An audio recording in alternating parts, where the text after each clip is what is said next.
This video on First Updates Now is made possible by viewers like you and also the following sponsors. SOLIDWORKS is free for first teams. Over 80% of US engineering schools and 370,000 plus companies use SOLIDWORKS to design great products. SOLIDWORKS can help you design a great robot on desktop or on the cloud. Go to solidworks.com/first to register your team. At Kettering University, over 30% of the student population was in high school robotics. These same students have received a portion of over $7 million in scholarships. Scholarship applications for FIRST students are now available. Get more information at kettering.edu/first. Welcome, everybody, to the Open Alliance Show. It's 2023, of course, with a Charge Up season. We have, over the course of the next 6 weeks, 15 fantastic teams that we're going to be showing off all the different parts of their robots and their season and what's going on for the Open Alliance. Is all about being an open book to the FIRST community and showing off what these teams are working on. I'm Tyler Olds, and joining me is Greg Nadell, who's my co-host for the show. Greg, thanks so much for joining us for another season here. I am very happy to be here. I'm looking forward to seeing what all these teams have been up to. Absolutely. And speaking about a fantastic team to start out with, I think we're kicking off here with an absolutely fantastic team. Of course, division winners this past year coming in. Congratulations, 63-28 mechanical advantage. Thank you so much for coming on. Of course. Why don't, if you don't mind, can the four of you just go down and introduce yourselves and what you do on the team? Yeah, so I'm Advaith. This is my second season with the team, and I'm a prototyping lead this season. I'm Aryan. I'm a senior, and I'm one of the captains on 63-28. I'm Matthew. This is my second year. I'm the CAD lead. I'm Jonah, and I do software. So I've been following your guys' build blog a bit, both on Chief Delphi and of course on the OA Discord as well too. And your team has always been producing incredible prototypes every year. And I know you got a lot to cover. There's a bunch on the table here. We have some videos as well too. We'll be showing off. So tell us about how it's been going so far as we eclipse the first week of Charged Up and what you've been working on. We can start with how we kicked off the season. So immediately after watching the kickoff video, we did a kickoff worksheet because understanding the game on a fundamental level is really important for doing game strategy and also setting our goals for the season. So actually what we did after the kickoff worksheet, we actually came together as a team. We set our goals for the season using the Moscow method, which means we set our must-haves, should-haves, could-haves, and won't-haves. And then we pretty much kicked it off right away with full team prototyping.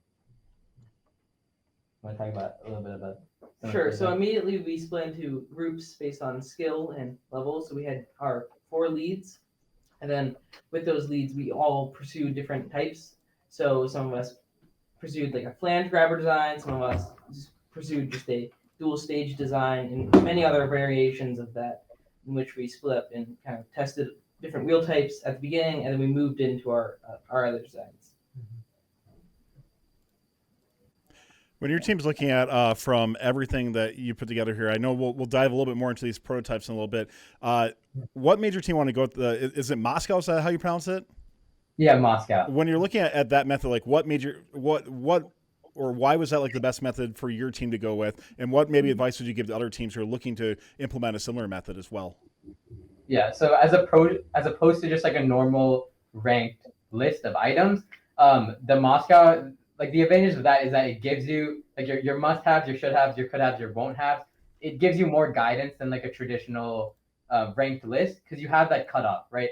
Like in your top tier, you have this is what we will have on a robot, and then you have a clear cutoff to the next stage. This is what we should have ideally, and then you have your could-haves and your won't-haves. And another thing, like I would say, is teams like shouldn't be scared to change that, right? Like last season with what our robot capabilities by the end of the season were very different than our initial Moscow list, right? So we evaluate that throughout the season and adapt that throughout the season based on the situation that we're in.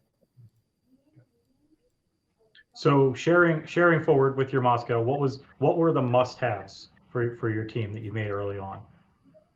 So our must-haves, hybrid node and low node for both the cone, or hybrid node and mid node, sorry, for both the cone and the cube. We wanted to pick up the cube from both the ground and the double substation, and we wanted to pick up the cone from the double substation. Okay. And we particularly didn't have the high node in the must-haves because according to our analysis of the game, we thought that you can be a competitive team, especially in early stages of the season, with just scoring hybrid and mid nodes because you can still complete links at both of those stages. All right, that's a good evaluation there. I think we've seen a lot of the robot in 3 days and other quick builds and stuff kind of making some of those similar decisions where it's like really going for the low and the mid because there are a lot of scoring locations on those levels. So why don't we jump right into some of the prototypes that you've got on the table here? I'm sure that all the viewers at home are anxious to hear all about those. And reading your blog, it looks like you've been doing a lot of work on intake. So walk us through kind of the first one that you tried and what you were trying to learn from your prototypes. So I guess I start with what ended up becoming this right here. So we originally started with height blocks, which are adjustable blocks that go on 1x1 tubing to determine our wheel type. And then we just moved into a MDF prototype, which is adjustable to determine our compressions on both the cube and the cone. That way we could then bring that and drive that into this design, which is pretty similar to what a lot of other teams are pursuing, where it's just two wheels, both at different compressions, one for the cube and one for the cone. Got it. So you're really trying to figure out what geometry works, but your priority there is to build an intake that works with both game pieces all in one mechanism. Yes. And how did that one work? Works pretty well.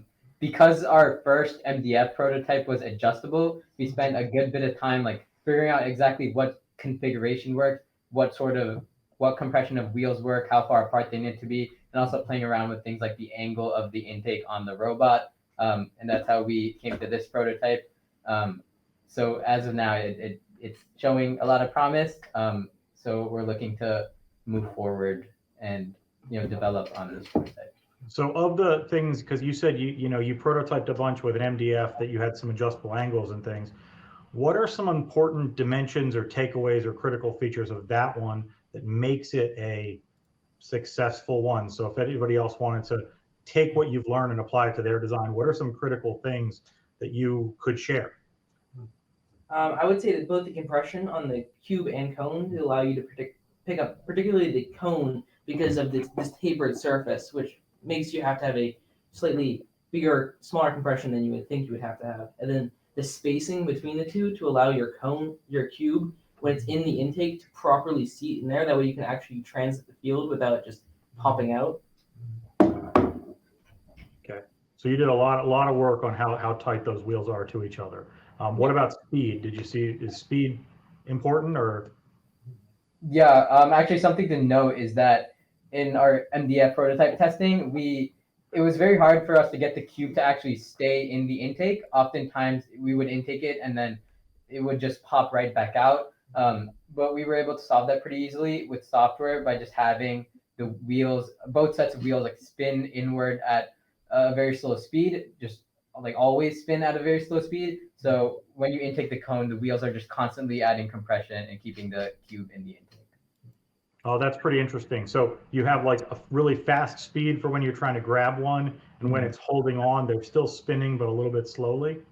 Yeah, they're always spinning. So even if you're intaking a cone, the outer wheels that are spinning will just help guide the cone into the inner set of wheels. Oh, that's interesting. That's maybe a little different than previous game pieces and intakes. So that's pretty good insight. So how about the next one? Show us what else you got working here.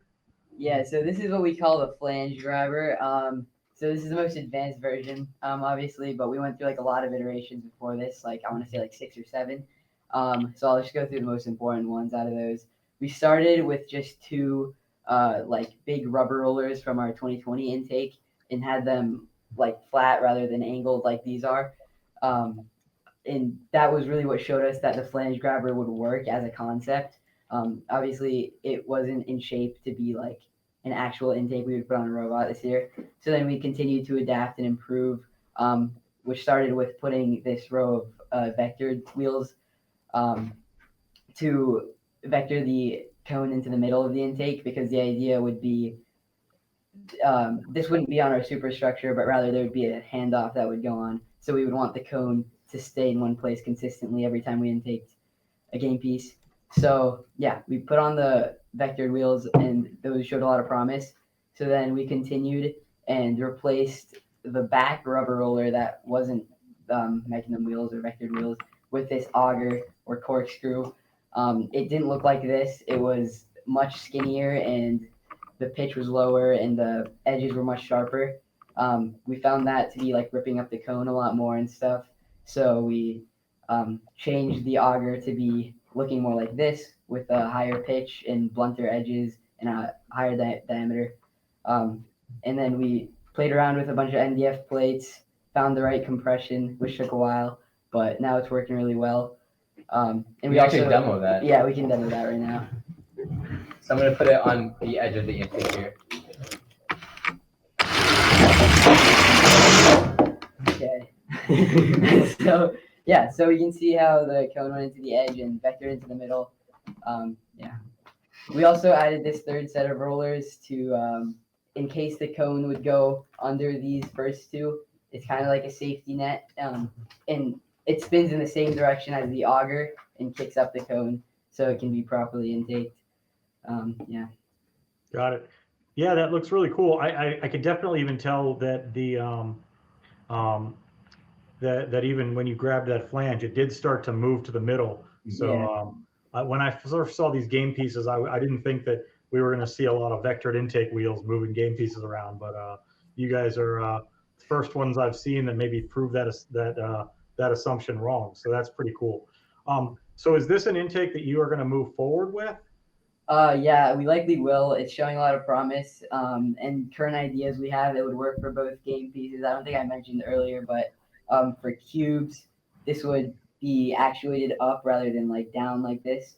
And only this row of compliant wheels would contact the cube and bringing the cube into like a hopper or another handoff or something on our superstructure. Got it. So you're talking about an intake that it's down when you're picking up a cone and it's up when you're picking up a cube. So you'll have an operator on the robot and you'll decide we're going to pick this up, we're going to pick that up. And so Yeah. little bit of this extra coordination. Have you thought about, is there any way to auto detect what you're approaching? Yeah, so we've actually been playing with a couple of different things in terms of automation. So part of that is in terms of picking up, auto-aligning to game pieces. So we've done some initial experimentation using the limelight, so just doing normal retroreflective tracking. One of the things that's really nice about these game pieces compared to last year is that they're purple and yellow, so it's harder to mix them up with robot bumpers. And that makes it much easier to just track using a more naive approach of just looking for particular colors. We're also examining potentially in terms of intaking, we can use the limelight, but for depositing, we need to align using April tags. So we're currently playing with various systems that will track April tags and doing full field localization. So that from the moment we pick up a game piece, the robot already knows where it is and can start helping the drivers take the next step of driving to where we need to deposit, which could also involve things like manipulating other subsystems if we want to be moving an arm into position as we're driving because the software already knows what game piece we have. All of that's still very experimental at this point, but we're leaving all of our options open in terms of feeding in data about what we're picking up, where we are in the field, and going as far as we can with that. That's pretty cool. I know that you guys have done in previous years a lot of like field localization and mapping. There's a huge amount of that stuff in your Open Alliance from last year. And so it's cool to hear how you're taking some of that and applying it to this different game. Do you anticipate, like an auto alignment on like a button that like, hey, you're driving towards a game piece and you hit a button and then it kind of drivetrain auto takes over? Or is it going to be even more autonomous than that, where you're just going to drive and it's just going to take over? So that largely depends on obviously how reliable our tracking is. In general, we prefer the approach of having the driver and the software have some level of shared control. There are things that the software just can't do practically. So we want to be a little bit cautious about having software completely take over. We want them working together more. There may also be more of an aspect this year of the operator less commanding specific mechanisms like moving an arm to a particular set point, and more an operator that's telling the robot the driver's intention. So the driver, has one button that they push, and the robot already knows if it's going for a cone or a cube, something like that. So I know going into any of these, especially early weeks, there's so much to show off on these, but we are running a little bit short on time. I'd love to just have you guys wrap up with anything else you wanted to quickly cover, and then anything that you're looking forward to over the next couple of weeks, especially. Yeah, so we do have some other prototypes that we explored that we can just quickly overview. So this one here in particular, it is modeled off of the 2018 style intakes, and it actually uses a lot of the same parts. We've seen a lot of teams do something similar with this too, where you just have a piston here that opens to intake the cube, and then the closed position would intake the cone. And we've played around with a couple other ideas as well. I say these two are our main ones that are showing a lot of promise. You mentioned that you're looking at going with the wide intake as your primary. Is there any other consideration to go with that claw intake as well, or are you pretty set in going with the wide roller intake? So nothing is decided at this point, but we do think that having a full width intake gives you a major advantage, just because you can pretty much just drive into a cone and have possession of it, as opposed to like a claw on a double jointed arm, like for example, where there's a lot more alignment to be done there. Well, 6328, thank you so much for taking the time to show off what you've been working on so far. We'll be checking back with you after week 4, so excited to see where your product's going to be. Of course, make sure you follow 6328's build blog on Chief Delphi and on the Open Alliance Discord, and we wish you all the best of luck in the next few weeks. We'll see you soon. Thank you. Yeah, Thank you for having us. Yep. Good luck, everybody.